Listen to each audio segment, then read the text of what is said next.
एक सक्सेसफुल इंसान, millionaire, billionaire इंसान का टाइम उसके पैसे से कई गुना कीमती होता है। इसका अंदाजा आप इस बात से लगा सकते हो कि जितने भी सक्सेसफुल लोग हैं वो हर चीज से ज्यादा अपने टाइम को वैल्यू देते हैं। दुनिया के सबसे अमीर और सक्सेसफुल इंसान इलॉन मस्क हफ्ते में 80 से 100 घंटे काम करते हैं और सिर्फ एक दिन में 16 से ज्यादा घंटे काम करते हैं।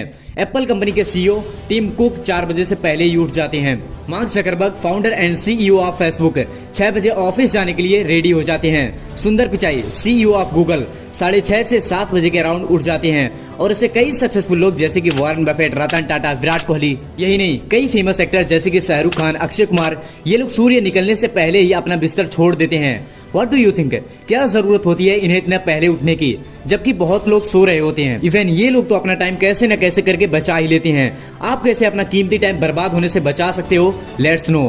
पहला पॉइंट है, don't under estimate power of few minutes. एक बूंद पानी की क्या कोई कदर करता है? ऑब्वियसली नहीं। लेकिन अगर उसी एक बूंद पानी जैसे लाखों करोड़ों बूंद पानी आपस में मिल जाएं तो एक तालाब बन सकता है। और वैसे ही कई तालाबों से निकला हुआ पानी जाकर एक विशाल नदी का रूप लेती है और उन्हीं नदियों से एक विशाल समुद्र बनता है।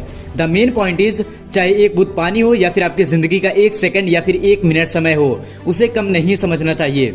जस्ट एक बार सोचो क्यों हमारा टाइम बर्बाद होता है। जब हम सोचते हैं कि यार 1 मिनट सोशल मीडिया स्क्रॉल कर लेता हूँ, उस मोमेंट में आप उस 1 मिनट टाइम की वैल्यू को कम समझने लगते हो। और इसके बाद 1 मिनट बीतता है, 5 मिनट, 10 मिनट, आधे घंटे बीतते हैं, फिर 1 घंटा बीतता है, 2 घंटा बीतता है और ऐसे ही 3-3 घंटे, 4-4 घंटे आप बर्बाद कर देते हो। किसी भी प्रॉब्लम को अगर हम स्टार्टिंग में ही उसे उसी वक्त खत्म कर दें तो फिर बात आगे नहीं बढ़ेगी। जब आप ये कहो कि यार 1 मिनट तो मेरी जिंदगी का बहुत कीमती समय है, 1 मिनट यानी 60 सेकंड, ये अगर एक बार बर्बाद हो गया तो फिर कभी लौट के नहीं आ सकता। जब आप अंदर ही अंदर अपने आप को समझाने लगते हो कि यार 1 मिनट बहुत कीमती है, अगर मैंने इसे सही जगह लगाया तो फिर मैं इसके अगले 1 मिनट को सही जगह पर लगा पाऊंगा।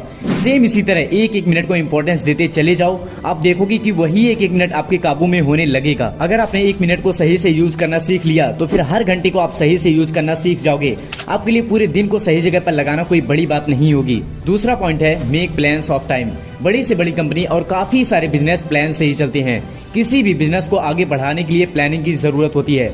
जब एक कंट्री से दूसरे कंट्री के बीच लड़ाई होती है तो उसमें भी भरपूर प्लानिंग की जाती है, तैयारी की जाती है।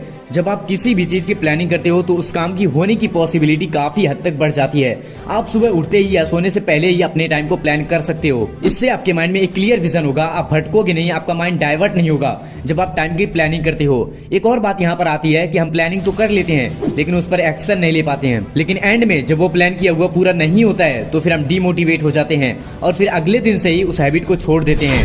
तो इसीलिए स्टार्ट फ्रॉम स्मॉल। गूगल जैसी इतनी बड़ी कंपनी 1998 में जब ये बना तो डेली इस पर ओवर 10,000 बार क्वेरीज सर्च की जाती थी, लेकिन आज सिर्फ एक दिन में गूगल पर 8.5 बिलियन से भी ज्यादा बार सर्च किया जाता है, यानी कि 850 करोड़ से भी ज्यादा, जितनी की इस दुनिया की टोटल पॉपुलेशन भी नहीं है। ये कंपनी उस लेवल से उठ के आज यहाँ तक पहुँच चुकी है क्योंकि उन्होंने एक छोटे से छोटे लेवल से स्टार्ट किया था। इसी तरह आप भी जब टाइम की प्लानिंग करते हो तो उसमें पहले दिन का जो गोल होगा उसे छोटा रखो और उसको ये सोचो कि आज इसे पूरा करना ही है और फिर अगले दिन उससे थोड़ा और बड़ा गोल बनाओ और उसको पूरा भी करो। It means day by day, यानी स्टेप बाय स्टेप अपने गोल को बड़ा करना है और उसे कंप्लीट भी करना है। तीसरा पॉइंट है, टाइम प्रायोरिटीज। आप ये चार्ट देखो, इसके अकॉर्डिंग आप अपने टाइम को मैनेज कर सकते हो।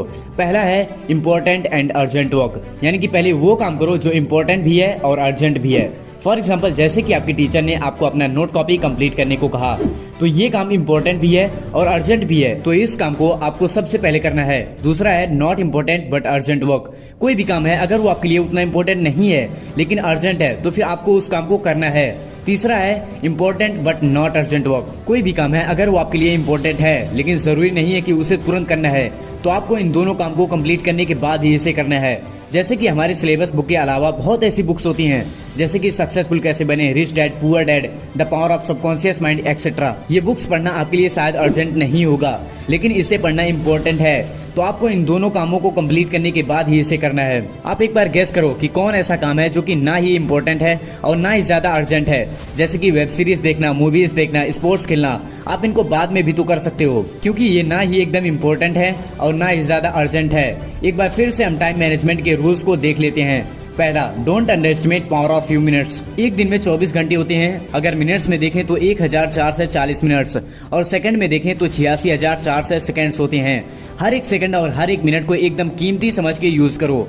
दूसरा, मेक प्लान्स ऑफ टाइम। आप टाइम की प्लानिंग कर सकते हो, कब क्या करना है, कौन सा काम करना है, ये सब आपको पता होना चाहिए। कैसे होगा? जब आप टाइम की प्लानिंग करते हो। तीसरा, टाइम प्रायोरिटीज। कौन सा काम ज्यादा इंपॉर्टेंट है, कौन ज्यादा अर्जेंट है, किस काम को पहले करना है, ये सब आप इस चार्ट से समझ गए होंगे। ये वीडियो आपको कैसी लगी कमेंट में जरूर बताना और वीडियो को लाइक करके चैनल को सब्सक्राइब कर देना। मिलते हैं अगली वीडियो में, तब तक के लिए आप सभी को बेस्ट ऑफ लक।